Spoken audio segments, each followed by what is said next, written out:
Let's take a look at the borders as they existed after the reign of the Emperor Augustus. And we note that the Rhine and Danube River will form the primary barriers between the Roman Empire and a number of Germanic tribes that existed north of this river frontier.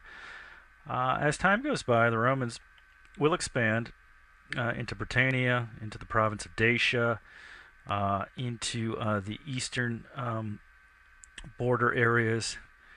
And under the Emperor Trajan, the empire will reach its greatest territorial extent. But of course, territorial expansion means wide borders that have to be patrolled, have to be protected.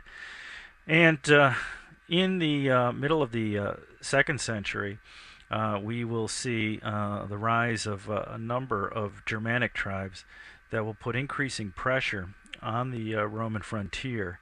At the same time, dating from the death of the Emperor Marcus Aurelius, we also see a process in which civil war will become an epidemic in Roman political life, as there is no clear-cut succession policy.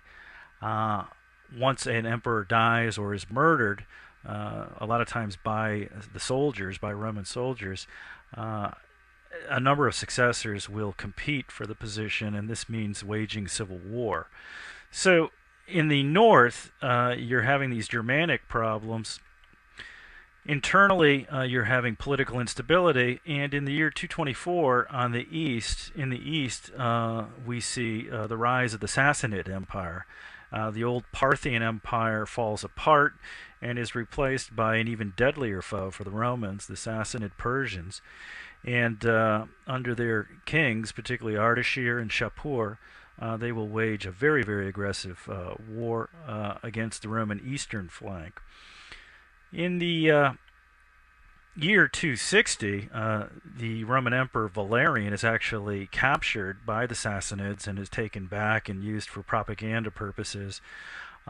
His son, Valerian's son, Gallienus, watches as the empire begins to really fall apart territorially. You'll see the western provinces break away from Roman imperial control under the governor of Gaul, Postumus. And in the east, the Palmyrene Empire is set up from the eastern Roman provinces, leaving Gallienus, the Roman emperor, with the center area to call his own. Gallienus is credited with a number of reforms. He's the ultimate crisis manager, evidently. He sets up a cavalry corps as kind of a rapid response team, because as you can see from the black arrows with the tribal names, the Germanic tribes become ever more aggressive in penetrating the borders of the Roman Empire. Now, just to give you an indication of how unstable politically the Roman Empire had become, we see this graphic, which indicates Roman emperors and their deaths. By the sword indicates Roman soldiers, by barbarians, natural causes, and suicides. And things really fall apart after the death of the Emperor Septimus Severus, who dies of natural causes in England in the year 211. But from there, we can take a look and we begin to see, again, these swords indicate Roman emperors killed by their soldiers. So you can just imagine the instability. And while all this is going on, we're seeing, again, inroads made by the barbarian tribes to the north and the Sassanid Persians to the east. And again, moving through time, now we're looking at around the year 250, 260. The Emperor Valerian is going to be captured. Gallienus, again, is going to watch as things begin to fall apart. But again, note the number of Roman emperors killed by their soldiers. We have 2 emperors killed by Goths, Decius and his son Herennius. And again, more emperors killed by their soldiers. That's the primary cause of death for these emperors from the year 260 to 285. What you see before you is a graph which indicates the wages of soldiers here in blue And notice how that rises first of all. And then note that the silver content used in the coinage, which was required to pay these soldiers, note the debasement of the currency, that less and less, this represents silver content, that less and less silver, actual silver, is being used in the coinage until you get a complete drop-off by about the year 250, 260, where there is very, very little silver being used in the coins, making the money valueless. And of course, you can imagine what inflation levels were like. Additionally, the cost of government, and that's what this graph represents. These circled numbers represent the number of provinces in which the empire was divided into. Over time, you'll note the number of provinces increasing. Well, if you remember our maps, you know that between 250 and 300, the empire was undergoing a real crisis in which it could barely hang on to the provinces it had, let alone conquer new ones. So we have to look at this spike in the number of provinces created within Roman territory.